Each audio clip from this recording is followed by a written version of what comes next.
Don't Let It Slide. Copyright symbol 2025 by Joynity. True glows. All rights reserved. No part of this book may be reproduced, stored in a retrieval system, or transmitted in any form or by any means, electronic, mechanical, photocopying, recording, or otherwise, without the prior written permission of the author, except for brief quotations used in critical articles or reviews. First edition published by Joynity. ISBN disclaimer. The content of this book reflects the personal experiences, insights, and philosophies of the author. It is intended for informational, reflective, and educational purposes. The author and publisher disclaim any liability for actions taken based on the material herein. Contents. Introduction. The lens of joy and moral living. Introduce the big good theory. Big good equals joy, small good equals comforts, minor pleasures, small bad equals annoyances, big bad equals boundary violations, assaults, deep moral wrongs. Set the stage, exploring personal history through a lens of morality, joy, and self-worth. Present the overarching goal, to reclaim power, self-respect, and demonstrate the long-term payoff of moral living. 2. The core violation, dad context, early life, material comfort vs moral violation. Dad, millionaire, doctor, real estate wealth vs repeated sexual assault at 6 months. 1-year-old confusion, luxury and provision mixed with trauma. Explains long-term dissonance, first memory fragments and their imprint on childhood personality. Survival mechanisms, obsession with comfort, media, distraction, letting slide, accepting status quo to cope. Long-term consequences, built personality around suppressing rage and prioritizing small comforts. Influences how boundaries are later tolerated in work and relationships. Layer in possibility of reincarnation, karma, and physical laws, =opposite reaction, how co-creation may be interpreted philosophically, acknowledging agency without excusing wrongdoing. 3. Early practice, minor violations as training. Tony /bus incident, boundary challenge, small frustration triggers. Jeff /neighbor incident, perceived threat, misunderstanding, no contact order. Planet Fitness ADA issue, asserting rights professionally. Wendy's first month, confronting disrespectful management lesson. These small bads functioned as practice arenas for facing the big violations. Consequences indirectly. Insights, rage is redirected from unprocessed trauma to safer, small-scale arenas. Reinforcement of moral clarity and practical problem solving. 4.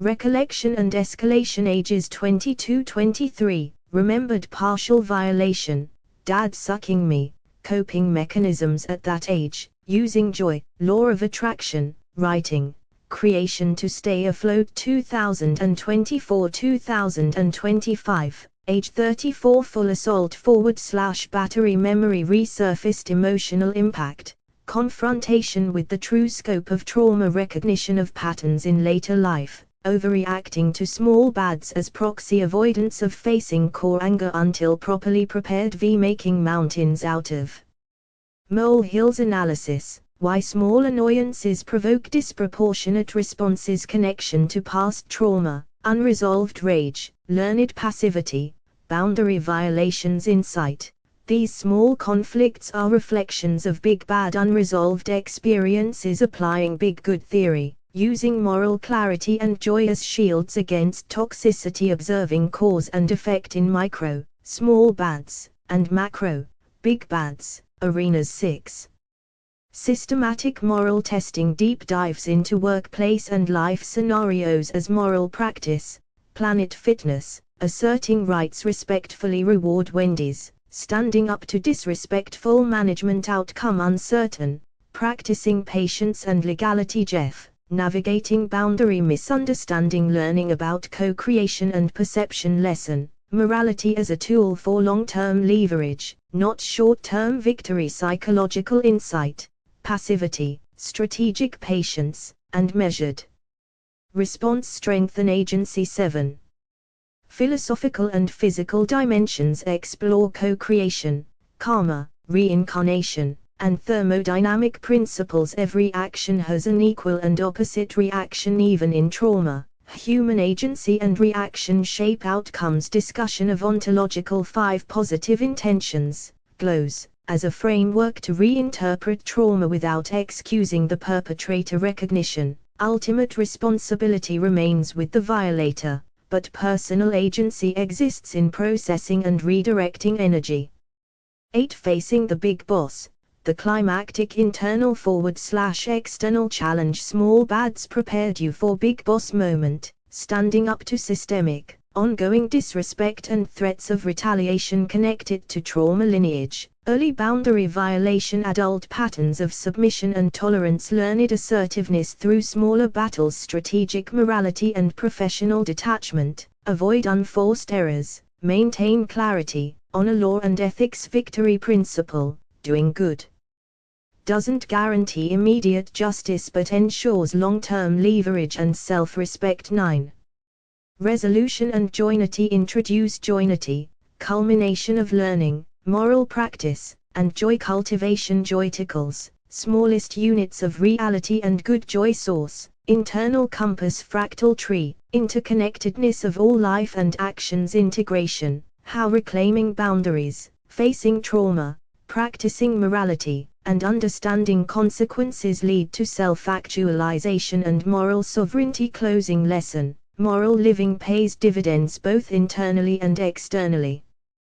Past violations lose power when context, understanding, and strategic joy are applied. Epilogue, reflections on growth and ongoing vigilance. Encouragement to readers, how to identify small arenas to practice moral clarity, and how joy can coexist with confronting darkness. Reinforce, reclaiming power is not vengeance, it is mastery. Last thoughts, review. Introduction, the lens of joy and moral living. Introduce the big good theory. Life is a constant interplay between choices, actions, and consequences. Some experiences lift us up, others weigh us down. But not all good and bad are created equal. To navigate life effectively, especially in the face of trauma or violation, we need a framework that distinguishes what truly matters from what is superficial. At the core of my philosophy is the big good theory, a simple yet powerful way to categorize experiences.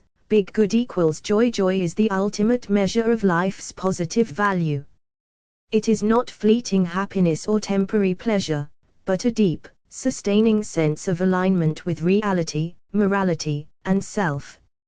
Everything we do should aim, ultimately, to increase joy, for ourselves and others.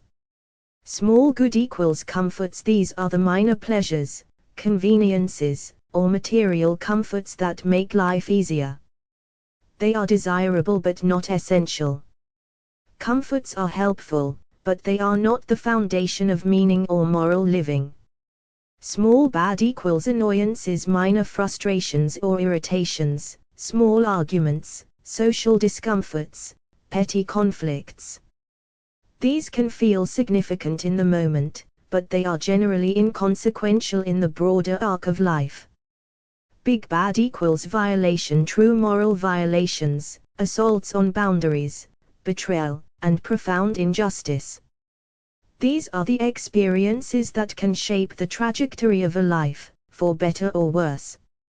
They are the forces that test our moral integrity, resilience, and capacity to respond without being consumed by anger or revenge.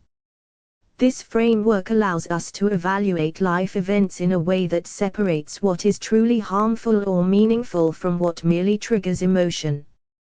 The goal is not to ignore reality, but to prioritize moral clarity, long-term consequences, and the cultivation of joy above all else. Why this matters: by distinguishing between big and small goods and bads, we can see patterns in our own lives. Often, unresolved trauma or moral violation skews perception, causing minor annoyances to feel unbearable while major wrongs are rationalized, suppressed, or ignored.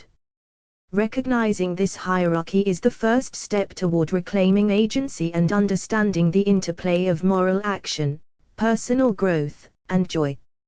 In this book, you will follow my journey from the earliest violation in infancy through decades of practice, reflection, and moral navigation, through small-scale conflicts, professional challenges, and personal revelations, culminating in the discovery and integration of Joynity, the ultimate expression of living morally, joyfully, and fully.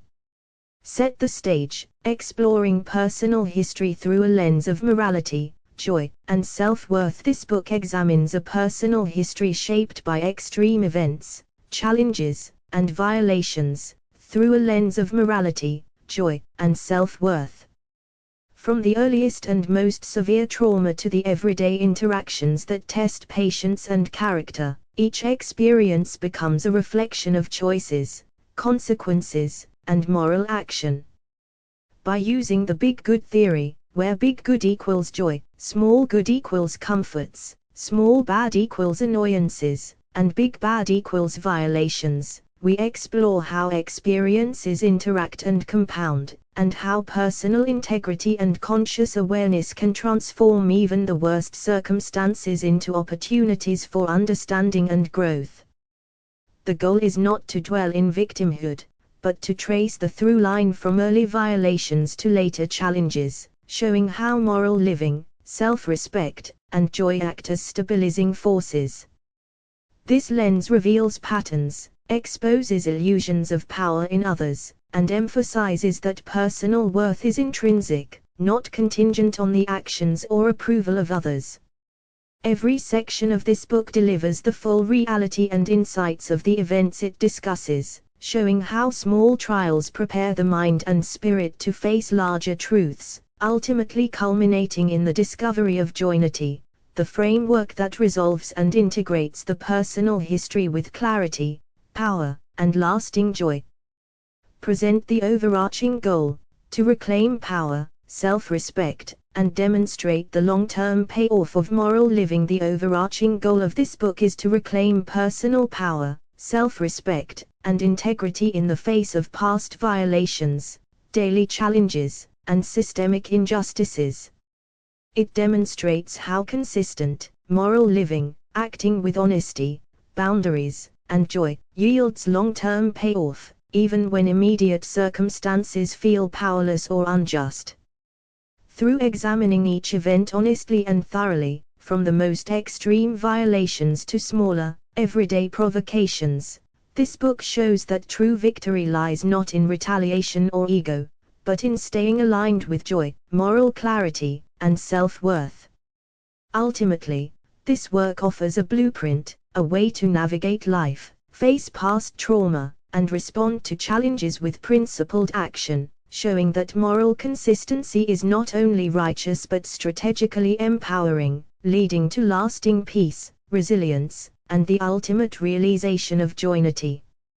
To the core violation, dad context, early life, material comfort vs moral violation. Dad, millionaire, doctor, real estate. Wealth vs repeated sexual assault, perhaps 3 to 4 times, at 6 months. 1-year-old. From 6 months old, my father, a wealthy doctor and real estate investor, repeatedly violated me in ways that destroyed my boundaries, trust, and sense of safety. The contrast between his material comfort, nice toys, video games, a comfortable home, and the moral violation I experienced highlighted a painful truth: wealth and privilege cannot compensate for cruelty and abuse. These violations shaped my survival strategies for decades. I suppressed rage, sought distractions like TV, games, and superficial pleasures, and misdirected my energy into coping rather than confronting the root cause. At 23 years old, I remembered fragments of these events, but I only fully recalled the complete violations at age 34. That delayed awareness allowed trauma to manifest in small ways, overreacting to minor slights, misreading authority, and projecting unresolved anger into everyday conflicts. the moral responsibility lies entirely with him. Yet understanding life's laws, karma, cause and effect, physical reaction, helps me see how early trauma created dynamics that I co-experienced in a limited sense, without excusing the violation. Recognizing the full scope of his actions, and the long-term impact on my psyche, allows me to reclaim power, set boundaries, and develop a moral compass that no violation can override. The events with my father are the origin of later patterns, my reactive anger toward minor provocations, my insistence on justice and respect in workplaces, and my ability to discern moral truth and falsehood clearly. Facing the full reality of these violations is what ultimately allows me to heal and build a life grounded in joy, integrity, and long-term moral alignment. Confusion, luxury and provision mixed with trauma explains long-term dissonance. Experiencing material comfort alongside profound moral violation created a lasting dissonance in my life. On one hand, there were privileges, toys, video games, attention to physical needs, and the trappings of wealth. On the other hand, these comforts were inseparable from repeated boundary violations and abuse. This combination made it difficult to distinguish safety from danger, good from bad, and trust from manipulation. As a child, I internalized conflicting messages. Life could offer pleasures and conveniences, yet those same sources of comfort were intertwined with harm. This duality shaped how I approached relationships, authority, and the world. I learned early that appearances and material wealth did not equate to morality, and that external blessings could mask internal corruption. Over time, this dissonance manifested as hypervigilance to injustice and a heightened sensitivity to disrespect. Small provocations triggered outsized reactions because my early experiences taught me that harm often hides behind surfaces of provision. The luxury I received never neutralized the trauma, instead, it complicated my sense of reality, creating a long-term tension between gratitude and rage, pleasure and vigilance, fear and moral clarity.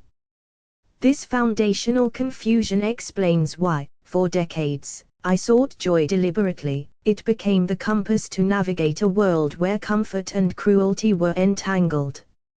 Understanding this mix of privilege and violation is essential to reclaiming self-respect, moral power, and the ability to respond to life with clarity rather than residual confusion. First, memory fragments and their imprint on childhood personality survival mechanisms, obsession with comfort, media, distraction. The earliest recollections of life were hazy, fragmented flashes, a crib, a room, sensations that didn't make sense. Even as fragments, they left a lasting imprint, shaping personality and instincts. Fear became subtle and persistent, woven into routines and responses. Boundaries were violated before understanding them, so early coping strategies developed unconsciously. Survival mechanisms, obsession with comfort, media, distraction. To navigate the dissonance between provision and violation, the mind sought refuge in comfort and distraction. Toys, video games, television, and other media became sanctuaries, safe spaces where control and pleasure were possible. Obsessing over these distractions was not mere indulgence, it was a protective mechanism, a way to maintain a sense of self amid chaos. By prioritizing small comforts, the psyche minimized exposure to emotional pain. Yet, these mechanisms also delayed direct confrontation with trauma, creating patterns of avoidance and reactive coping that would echo throughout adolescence and adulthood. The imprint of these early fragments shaped sensitivity, vigilance, and an acute moral awareness. Even small slights or injustices triggered disproportionate responses later in life, because the nervous system had encoded the early lessons: comfort is fleeting, safety is fragile, and moral clarity is essential to survival. Letting slide, accepting status quo to cope. For years, the response to early trauma was subtle acquiescence, letting things slide, accepting the status quo as a method of survival. Boundaries that should have been fiercely defended were quietly eroded. The mind rationalized violations, small or large, as unavoidable or unchangeable. This wasn't weakness, it was a conscious strategy for psychological preservation. By not confronting every wrong, by tolerating discomfort and injustice, the psyche minimized immediate pain and preserved some sense of stability. Each instance of letting slide became a small compromise, layering over the core violation yet allowing life to continue. Over time, this coping method shaped patterns of interaction. Minor slights in daily life, authority figures' disrespect, societal annoyances, or peer conflicts, were magnified because the nervous system, conditioned by early violations, treated small offenses as practice arenas. The pattern: the larger the unresolved trauma, the more energy directed to small conflicts. The mind built expertise in navigating irritations and moral slights, while the deeper, foundational issues remained unprocessed, waiting for conscious reckoning.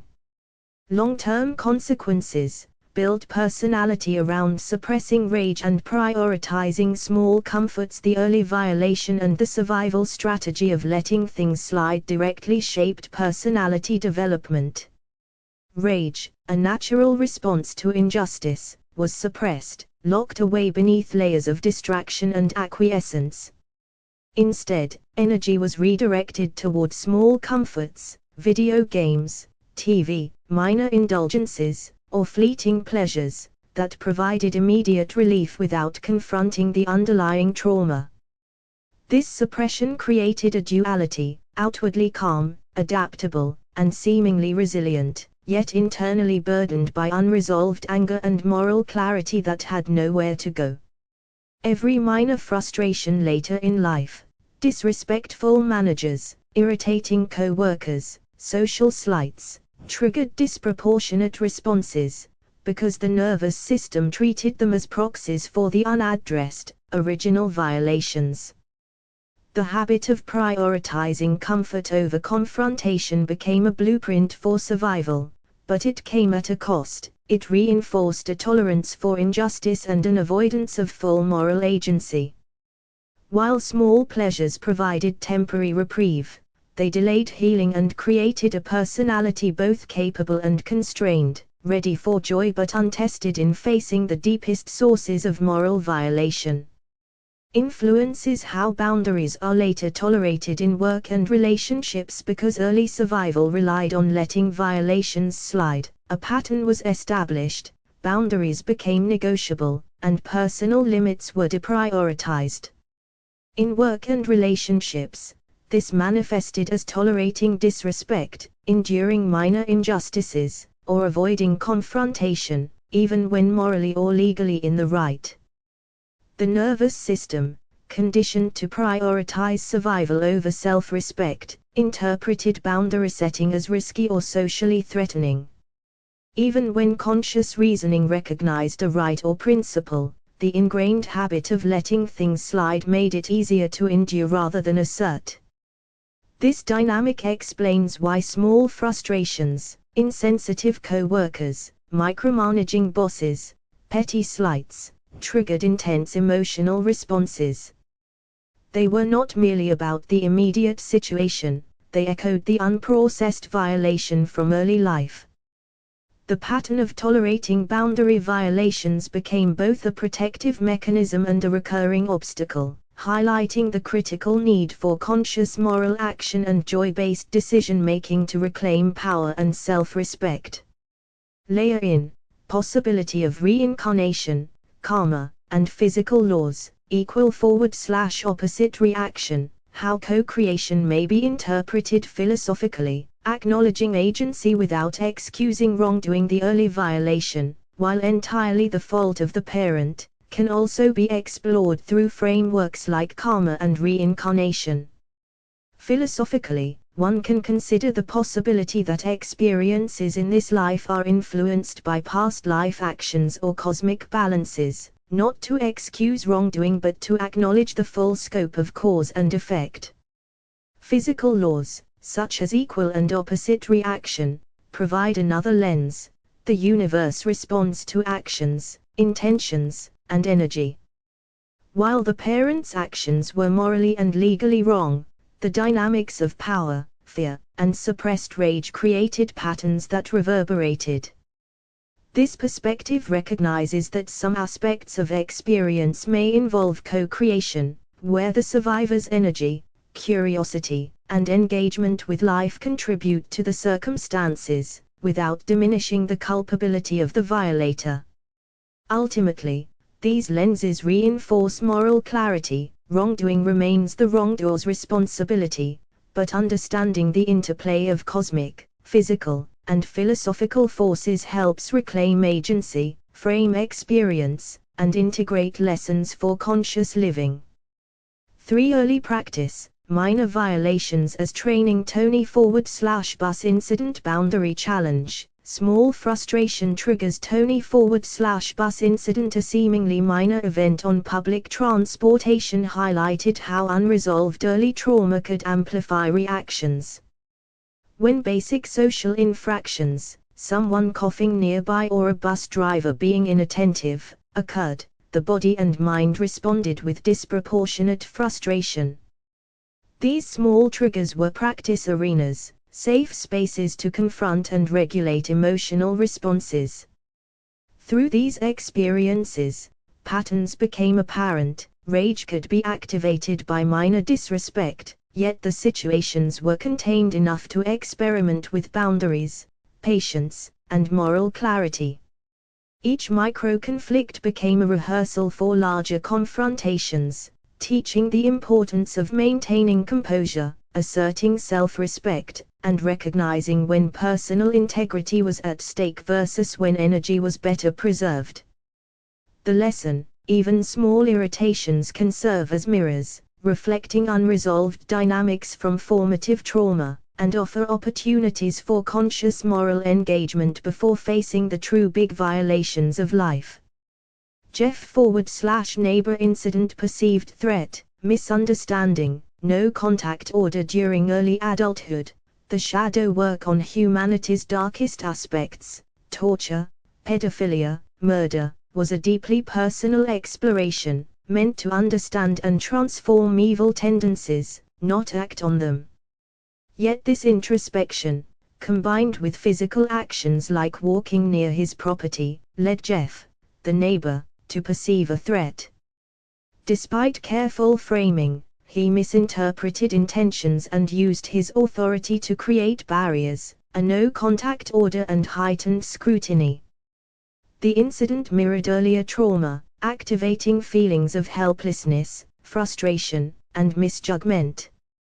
Yet it also offered another layer of moral training, learning to maintain composure when misunderstood, to respond ethically rather than react impulsively, and to preserve one's integrity under external pressure. This event functioned as a rehearsal for confronting power imbalances, demonstrating that even when others misuse authority, one can navigate consequences while upholding personal values. It reinforced the distinction between actual wrongdoing and misperceived threat, a lesson critical for later, more complex challenges. Planet Fitness Ada issue asserting rights professionally. In another early adulthood scenario, the Planet Fitness incident became a practical lesson in asserting rights while remaining ethical and composed. When asked to provide documentation for using a mobility scooter, despite clearly qualifying under Ada protections, the initial response was refusal and attempted intimidation. Instead of escalating emotionally, the situation was addressed professionally, research was gathered, Ada guidelines cited, and communications sent to management. The outcome demonstrated the power of lawful, principled action, ensuring rights were recognized without sacrificing composure or morality. This episode reinforced the connection between personal integrity and effective action. Moral behavior and knowledge of law provide long-term leverage over short-term displays of authority or intimidation. It became a rehearsal in standing firm without aggression, a skill that would prove vital in later workplace challenges, which also resulted in his termination a week later. Wendy's first month. Confronting disrespectful management. During the first month at Wendy's, early interactions with management revealed patterns of disrespect and abuse of power. The night manager frequently dismissed boundaries, spoke condescendingly, and tested limits, creating a hostile environment. Instead of reacting impulsively, these encounters were approached strategically. Boundaries were asserted calmly and clearly, highlighting the contrast between moral conduct and fear-driven authority. Emails to both corporate and franchise ownership ensured that professional channels were used to address wrongdoing, minimizing personal risk while maximizing accountability. This episode demonstrated a critical lesson: moral action doesn't require aggression or compromise of dignity, and standing firm can expose flaws in those who rely solely on hierarchical power. The experience also reinforced the cumulative practice gained from previous minor violations: Tony, Jeff, and Planet Fitness, preparing for situations where stakes were higher. Lesson: these small bads functioned as practice arenas for facing the big violations' consequences indirectly. The minor violations, the Tony bus incident, the Jeff neighbor conflict, the Planet Fitness ADA issue, and Wendy's early management challenges, served as rehearsal spaces for moral and boundary-based action.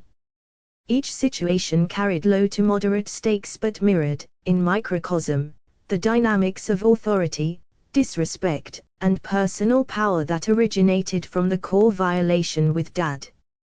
These small bads allowed for experimentation in asserting boundaries, responding with integrity, and navigating fear, anger, and social power dynamics without catastrophic risk. They trained patience, clarity, and strategic thinking, forming a bridge between suppressed rage from early trauma and effective, adult moral action. In essence, these experiences were indirect encounters with the consequences of the original violation, providing an emotional and practical foundation for confronting higher-stakes moral challenges later in life. Insights: rage is redirected from unprocessed trauma to safer, small-scale arenas. Reinforcement of moral clarity and practical problem-solving. The smaller incidents revealed a key pattern: unprocessed rage from the core violation naturally sought outlets. By facing minor provocations, disrespect, boundary violations, or systemic unfairness, this energy was safely redirected into arenas with limited stakes, preventing destructive overreactions. At the same time, these experiences reinforced moral clarity. Each situation demanded discernment, teaching when to assert rights, when to act strategically, and how to maintain composure. Practical problem-solving skills were strengthened, understanding authority, leveraging legal or procedural frameworks, and cultivating patience and timing. Ultimately, these practice arenas highlighted the long-term payoff of moral living, the ability to navigate conflict with integrity, ensuring that future confrontations, no matter how severe, could be faced effectively, without succumbing to raw emotion or impulsivity. For recollection and escalation: ages 22-23, remembered partial violation, Dad sucking me, at ages 22-23, fragments of the early violation resurfaced. The memory of Dad's actions, partial and previously suppressed, emerged with clarity, bringing with it a mixture of shock, anger, and confusion. This partial recollection acted as a turning point. The long-ignored trauma was no longer a distant, abstract event, but a lived, tangible part of personal history. The mind, trained over years of redirecting rage through minor practice situations, now had to contend with a far more profound source of anger and moral outrage. The small arenas of practice, Tony, Jeff, Planet Fitness, Wendy's, had prepared a framework for response, but the stakes were exponentially higher. Processing this partial memory involved balancing rage with moral strategy, discerning truth without being consumed by it, and beginning to confront the long-term dissonance between the trauma and the suppressed personality that had formed around survival and comfort. This period marked the first conscious grappling with the real magnitude of Dad's violation and its ripple effects on life, relationships, and self-worth. Coping mechanisms at that age, using joy, law of attraction, writing, creation to stay afloat during this period. Coping involved a combination of intentional joy cultivation, creative expression, and philosophical frameworks. Joy was actively pursued, not as avoidance, but as a stabilizing force that allowed for emotional regulation and clarity. The law of attraction principles were employed to focus on positive outcomes, redirect energy from destructive rumination, and maintain forward momentum despite resurfacing trauma. Writing became a structured outlet for processing complex emotions. Blogs, reflections, and early drafts of books allowed the articulation of moral and emotional patterns without being overwhelmed by them. Creation, whether through literature, ideas, or imaginative exercises, served as both a refuge and a rehearsal space, enabling confrontation of personal limits in controlled, symbolic ways. These mechanisms ensured that while trauma and rage lingered beneath the surface, they did not derail life. They preserved agency, reinforced moral integrity, and laid the groundwork for eventual full recollection and integration of the core violation. 2024, age 34 full assault / battery memory resurfaced emotional impact, confrontation with the true scope of trauma at this stage, the complete memory of the violation emerged, revealing the full scope of the early life trauma. This resurfacing brought intense emotional impact, shock, grief, rage, and a deep sense of injustice. Unlike earlier, partial recollections, the memory now demanded recognition and reckoning, highlighting how long-term coping had masked but not erased the trauma. The confrontation with this truth forced an alignment between past and present self. The suppressed rage and avoidance mechanisms from childhood were fully contextualized, and the underlying causes of prior patterns, such as tolerating disrespect, redirecting anger to minor frustrations, and seeking comfort over confrontation, became undeniably clear. This moment was pivotal, not just as remembrance, but as the trigger for conscious, moral action and the reclamation of agency. It reframed past coping as preparation, practice, and survival, while signaling that the real work of closure and self-assertion could now be undertaken. Recognition of patterns in later life, overreacting to small bads as proxy with the resurfacing of the full trauma, it became evident that many of the emotional eruptions in later life, frustration with minor injustices, disrespect from bosses, or petty conflicts, were not truly about the small incidents themselves. Instead, they functioned as proxies for the unresolved rage and powerlessness stemming from the core violation. This recognition clarified why reactions could seem disproportionate. The psyche was still processing echoes of early trauma, and smaller, safer arenas became outlets for practicing boundaries, asserting self-worth, and testing moral principles. Each minor conflict offered a rehearsal for the ultimate confrontation with the original source of violation, allowing moral clarity and personal agency to be strengthened in a lower-risk context. It also highlighted the delicate balance. Small-scale expressions of anger were both protective and instructive, providing insight without causing lasting harm, while preserving the possibility of facing the deeper trauma consciously and constructively. Avoidance of facing core anger. Until properly prepared for much of life, there was a conscious and unconscious avoidance of confronting the core rage toward Dad. This avoidance was not weakness, it was strategic. The psyche recognized that diving into the full weight of that anger without sufficient preparation could be destabilizing, consuming, or even self-destructive.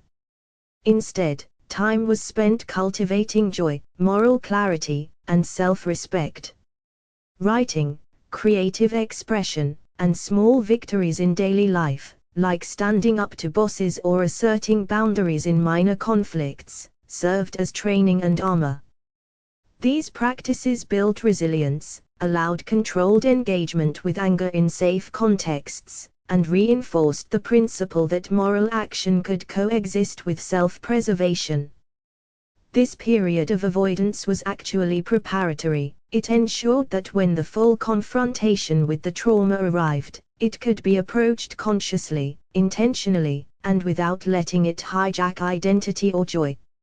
Making mountains out of molehills analysis. Why small annoyances provoke disproportionate responses. Small annoyances, like a bus passenger coughing too close, a manager telling you to shut up, or minor workplace disrespect, often triggered intense reactions. On the surface, these seem disproportionate, but when viewed through the lens of unprocessed core trauma, they serve a clear psychological function. These small bads act as proxies for unresolved rage toward much larger violations. Because the original trauma was too immense to confront safely in early life, the mind redirected its energy toward situations that are safer, more manageable, and containable. By overreacting in small-scale scenarios, the psyche can practice boundary setting without risking existential safety. Release pent-up emotional energy in controlled environments. Reinforce moral clarity and a sense of agency over situations that are navigable. Essentially, the mind transforms minor irritations into a training ground for facing the long-standing, core injustices indirectly. These reactions are not weakness, they are adaptive rehearsal for real, high-stakes moral and personal challenges. Connection to past trauma, unresolved rage, learned passivity, boundary violations. The pattern of overreacting to minor provocations directly ties back to the unresolved rage from early trauma. The original violations taught learned passivity, a coping strategy where submitting or letting things slide felt safer than asserting oneself. Over time, this passivity became internalized, shaping how boundaries were tolerated in work, relationships, and everyday interactions. Small provocations now trigger disproportionate responses because they echo the core lessons of helplessness and violation, offering a chance to reclaim control, even in minor arenas. In essence, the body and mind are replaying early imbalances, translating years of suppressed anger and fear into reactions that, while sometimes socially exaggerated, serve the deeper purpose of restoring agency and moral alignment. Insight: these small conflicts are reflections of big bad unresolved experiences. The minor frustrations, the buses, the workplace annoyances, the misunderstandings, aren't random. They are reflections of the larger, unresolved violations from early life.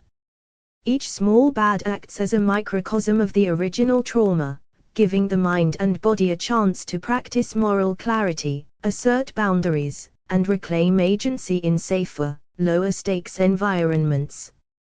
This reframing shows that even seemingly trivial conflicts carry hidden pedagogical value, allowing the individual to process, test, and ultimately integrate lessons from the foundational harm without being immediately overwhelmed by the full scope of the original violation. Applying big good theory, using moral clarity and joy as shields against toxicity. Observing cause and effect in micro, small bads, and macro, big bads, arenas. Moral clarity and joy act as protective shields against toxicity. By prioritizing the big good, joy itself, over fleeting comforts or reactive anger, the mind and body remain centered, preventing small annoyances from derailing long-term well-being. The big good theory allows you to observe cause and effect across scales, micro-arenas, small bads, everyday frustrations like disrespectful co-workers or minor social slights. Provide practice in setting boundaries, asserting rights, and maintaining composure.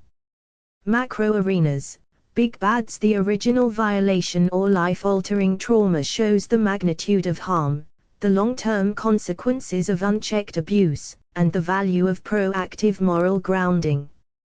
Through this framework, even small victories become evidence of moral and practical mastery, preparing you to face larger challenges without losing yourself. 6. Systematic moral testing deep dives into workplace and life scenarios as moral practice. Life provided structured opportunities to test and refine moral clarity in real-world situations.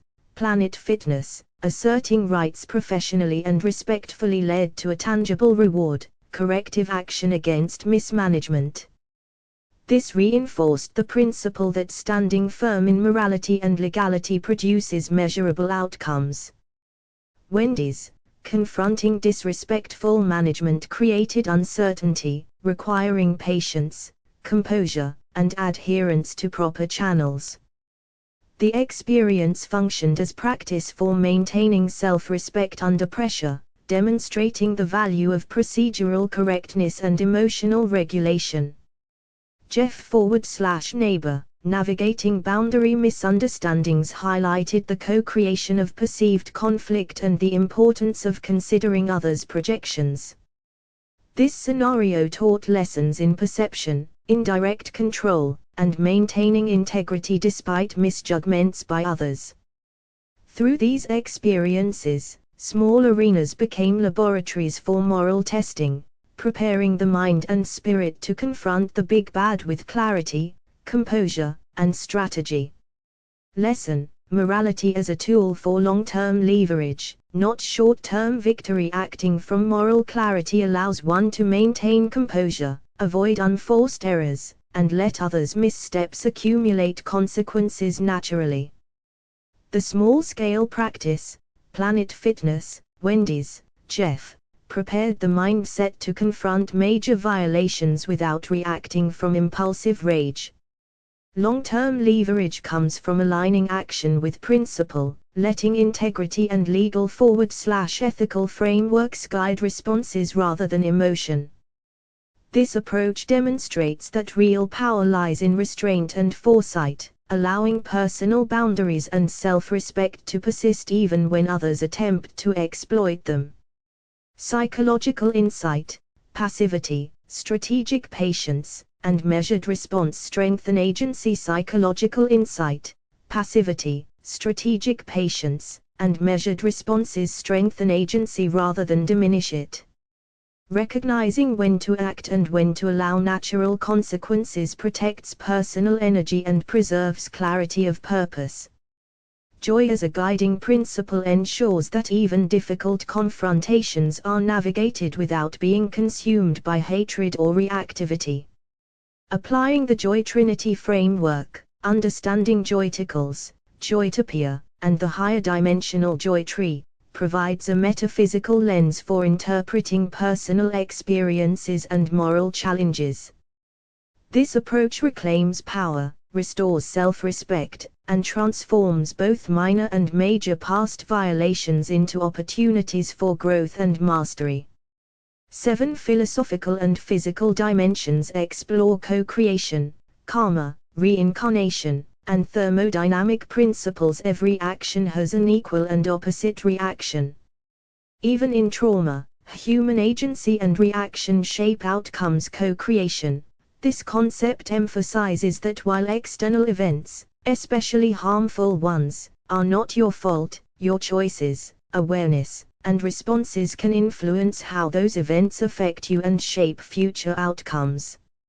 It's not about blaming yourself for what happened, but about recognizing that you actively participate in how reality unfolds after a violation, and that intentional, moral responses can reduce long-term harm and maximize personal growth. Karma and reincarnation. Life often presents recurring patterns or challenges, and this perspective allows you to see these as opportunities for growth rather than purely random suffering. Whether one interprets this philosophically, spiritually, or metaphorically, it emphasizes that past actions, even in other contexts or lifetimes, can echo into the present, giving insight into why certain triggers or repeated situations occur. Recognizing this can reduce frustration and increase understanding of your own behavior patterns. Thermodynamic / physical principles. Every action produces a reaction. This principle applies metaphorically to human behavior and morally significant events. Acts of harm or kindness ripple outward and generate consequences that can return to you or influence your environment. By applying this lens, one can anticipate and manage reactions, seeing even trauma as a system where cause and effect matter, and learning to respond in ways that limit negative backflow while fostering positive outcomes. Human agency within trauma. Trauma does not erase your ability to act, it often obscures it temporarily. Even in situations where you were powerless at the moment of violation, your conscious engagement afterward, through boundaries, learning, and moral choices, shapes your recovery and future interactions. Understanding this empowers you to reclaim control without being consumed by anger or resentment. Practical takeaway: when philosophy and lived experience intersect, you gain a toolkit for navigating life's challenges. You can face small annoyances or systemic injustices with strategic patience, maintain integrity under pressure, and cultivate resilience. The combined awareness of cause and effect, recurring patterns, and moral leverage allows you to turn adversity into personal growth, preparing you to address even the largest big bads without losing yourself. Discussion of ontological 5 positive intentions, GLOWS, as a framework to reinterpret trauma without excusing the perpetrator. Ontological 5 positive intentions, GLOWS. This framework, grown, love, open, worth, sweetness, serves as a lens to reinterpret even the darkest events without excusing wrongdoing. Each intention highlights a benevolent impulse or distorted attempt at good behind actions that are otherwise harmful. By applying GLOWS to trauma, grown, recognizing that the perpetrator may have been acting from a place of arrested development or unresolved personal issues, without rationalizing the abuse itself. Love, understanding that beneath the harmful behavior, there might have been an internalized, warped desire for connection or affection, though executed destructively. Open, seeing that trauma often involves boundaries being violated. This intention emphasizes the potential for openness and learning from the experience without remaining trapped in victimhood. Worth, reasserting your inherent value despite what the perpetrator did, reclaiming your self-respect and power. Sweetness, cultivating compassion for yourself and the complexity of human nature, while holding firm boundaries and refusing to excuse wrongdoing. Using GLOWS allows active reinterpretation of past trauma, transforming it into insight and growth. It keeps the moral focus on your development and well-being, while acknowledging the human flaws of others. This approach reframes the trauma as a puzzle to understand, rather than a weight to carry, and strengthens your ability to navigate future moral challenges. Recognition. Ultimate responsibility remains with the violator, but personal agency exists in processing and redirecting energy. Recognition of responsibility and agency. While the perpetrator is fully accountable for the violation, the survivor retains agency over their own experience and response. This means you cannot undo the wrong, but you can choose how to interpret, process, and redirect the emotional and psychological energy it generates. By consciously applying moral principles, joy, and frameworks like glows, you transform the trauma from a source of perpetual harm into a tool for insight, empowerment, and long-term growth. This approach separates blame from control. The wrongdoer bears moral and legal responsibility, yet your actions, how you set boundaries, cultivate joy, and engage with the world, determine your own trajectory and resilience.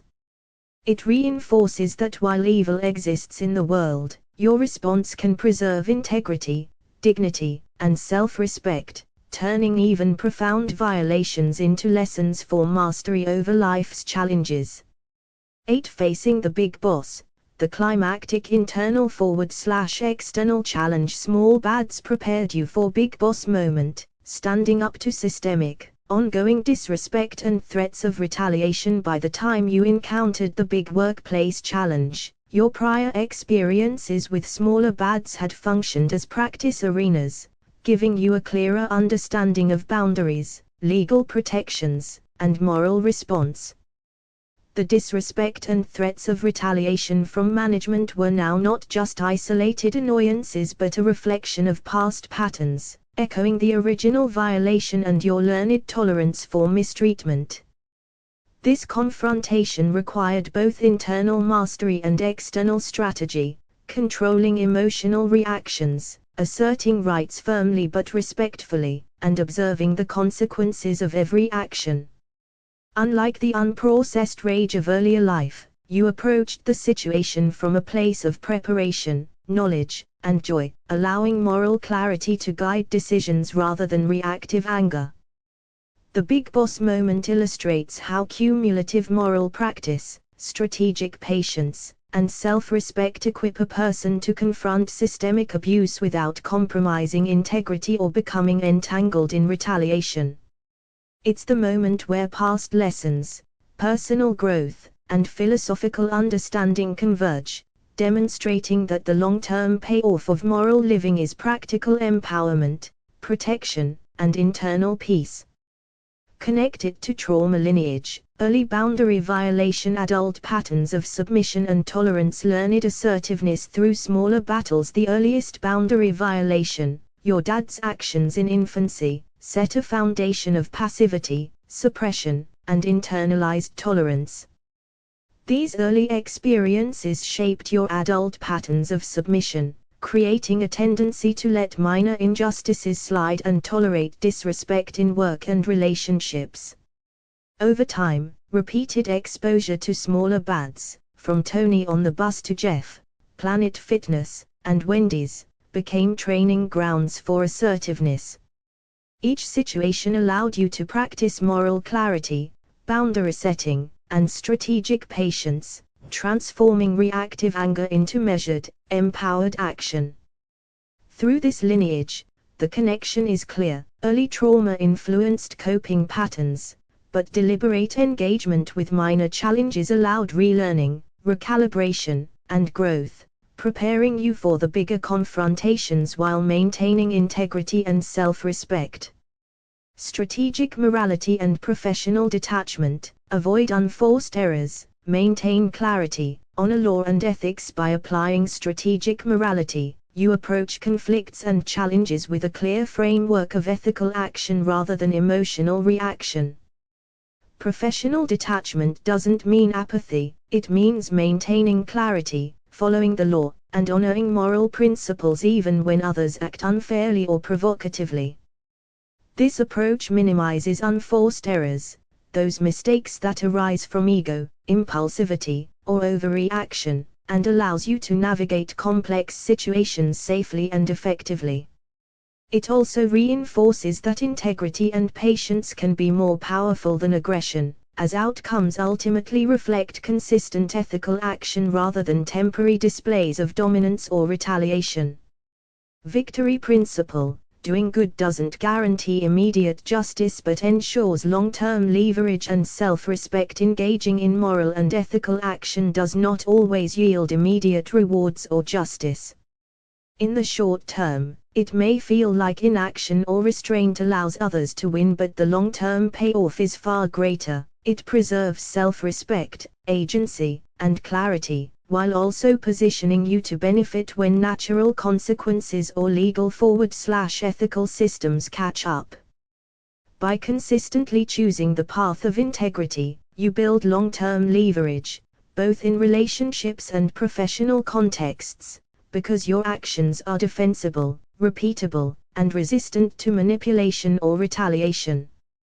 This principle turns patience and morality into a form of strategic power, ensuring that you remain upright while others' shortcuts and abuses eventually backfire. 9. Resolution and Joynity. Introduce Joynity, culmination of learning, moral practice, and joy cultivation. Joyticles, smallest units of reality and good. Joy source, internal compass. Fractal tree, interconnectedness of all life and actions. Joynity represents the culmination of all lessons, trauma processed, morality practiced, and joy cultivated. It is the framework through which past violations, small-scale moral tests, and long-term strategic patience converge into a coherent understanding of self, agency, and the world. Joyticles, the fundamental units of reality and goodness. By recognizing these, you see that even the smallest actions, like maintaining integrity in minor conflicts, have real, positive consequences that accumulate. Joy source, the internal compass that guides moral and joyful action. By aligning with this, you remain centered, resistant to external manipulation, and capable of responding with clarity rather than reactive anger. Fractal tree, the principle that all life and actions are interconnected. Your choices ripple outward, influencing people, situations, and even the trajectory of your own moral and emotional development. Recognizing this interconnectedness allows you to see small practice conflicts as essential training arenas for larger challenges, and to act with awareness of the long-term patterns of cause and effect. Through Joynity, the individual learns that morality, patience, and joy are not just personal virtues, they are practical, systemic tools for navigating a world shaped by both small and large-scale forces, ensuring that integrity always compounds into lasting power and fulfillment. Integration, how reclaiming boundaries, facing trauma, practicing morality, and understanding consequences lead to self-actualization and moral sovereignty. Integration occurs when all the threads of your life, the early violation, minor practice arenas, moral tests, and philosophical insights, are woven together into a coherent, actionable framework. By reclaiming boundaries, you assert your self-respect and prevent others from exploiting your past vulnerabilities. By facing trauma, you transform rage and fear into awareness, freeing your energy from unconscious repetition. Practicing morality in both minor and major arenas builds a track record of integrity and reinforces your internal compass, showing that ethical action pays off long-term, even when immediate justice is absent. Understanding cause and effect consequences, through co-creation, karma, or the physical principle of equal and opposite reaction, gives clarity. Your actions shape outcomes, but you are not responsible for the moral failings of others. Together, these elements create self-actualization and moral sovereignty, a state where you navigate life with both power and joy, making deliberate choices rather than reacting to circumstance. You act from alignment with joy source, respond to life's challenges with clarity, and cultivate joy as both shield and reward, fully embodying the principles of Joynity. Closing lesson: moral living pays dividends both internally and externally. The ultimate takeaway is that moral living yields real, measurable dividends, both within yourself and in the external world. Internally, it cultivates clarity, resilience, and joy, turning past trauma into wisdom and energy rather than lingering pain. Externally, it builds credibility, leverage, and long-term stability, as people and systems respond to consistent integrity, even when short-term outcomes seem unfair. By choosing morality over reactive impulse, you reduce vulnerability, avoid unforced errors, and allow natural consequences to unfold for others without compromising your own dignity.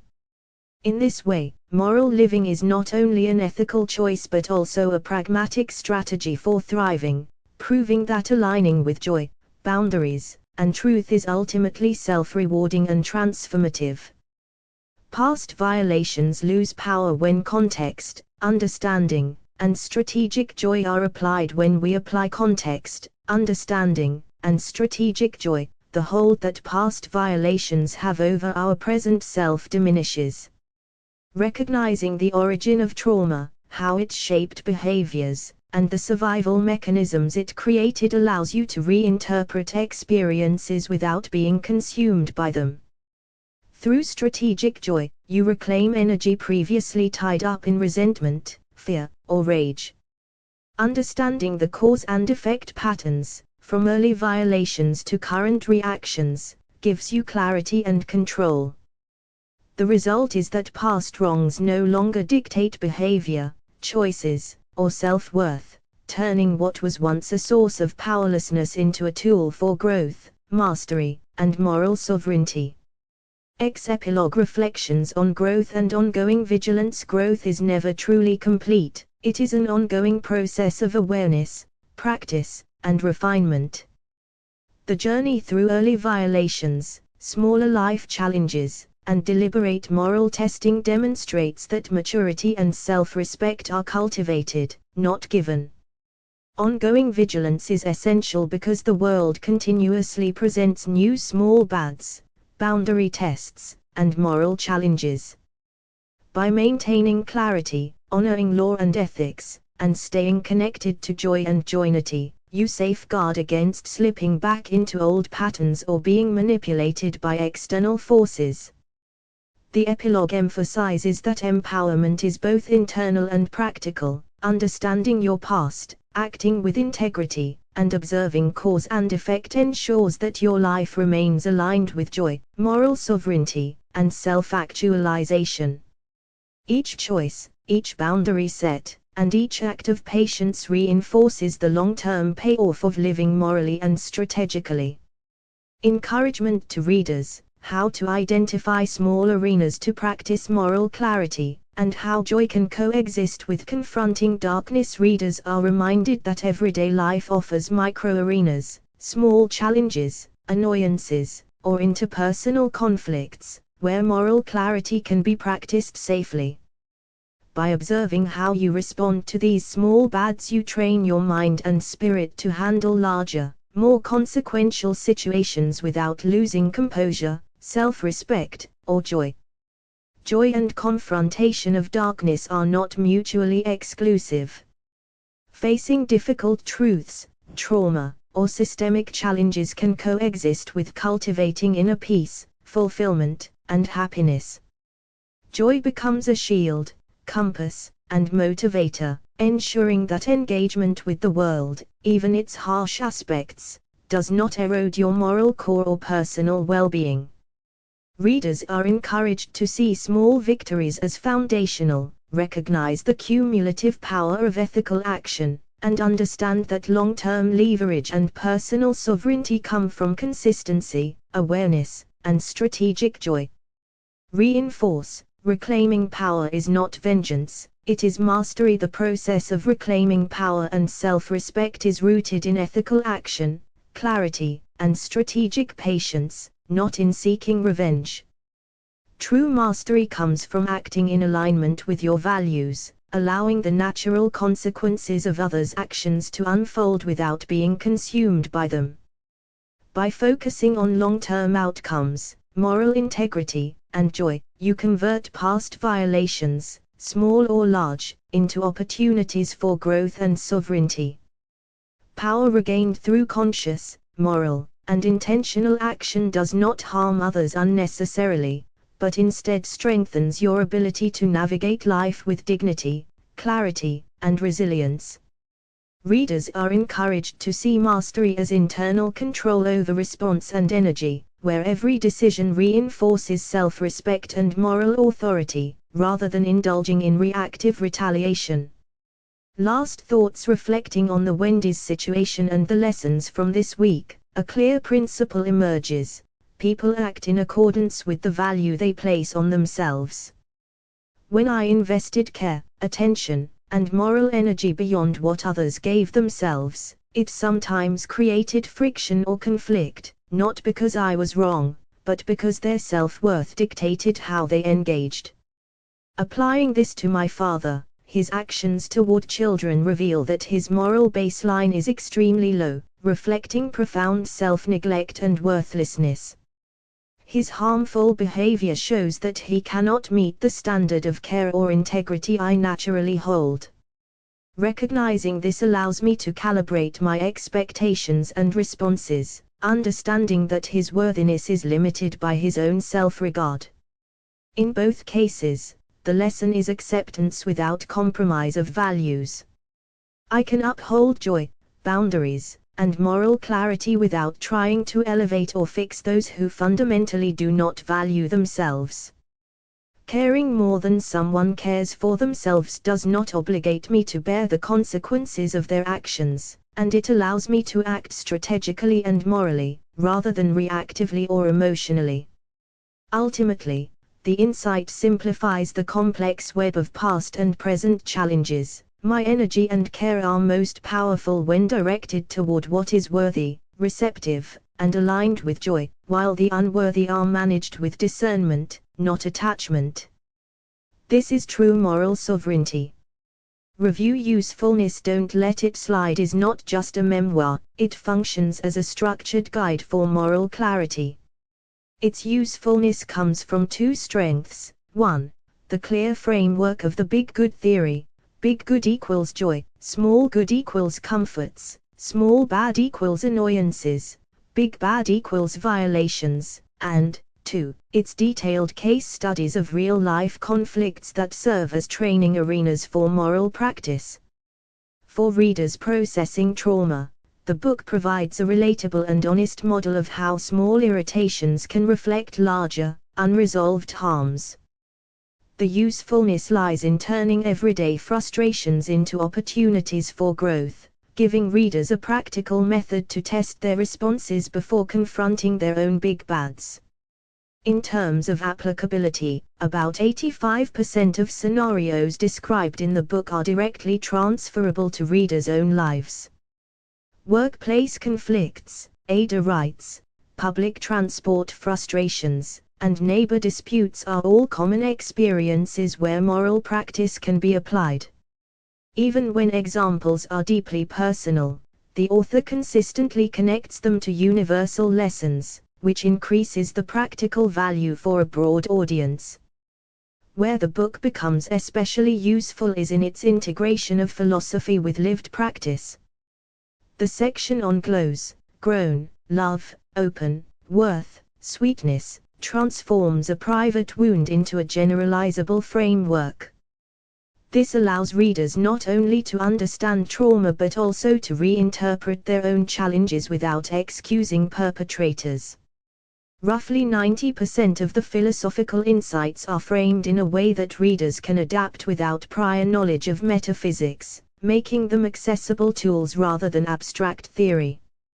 Accuracy. The accuracy of Don't Let It Slide rests on two fronts: factual reliability of events and the logical consistency of its moral framework.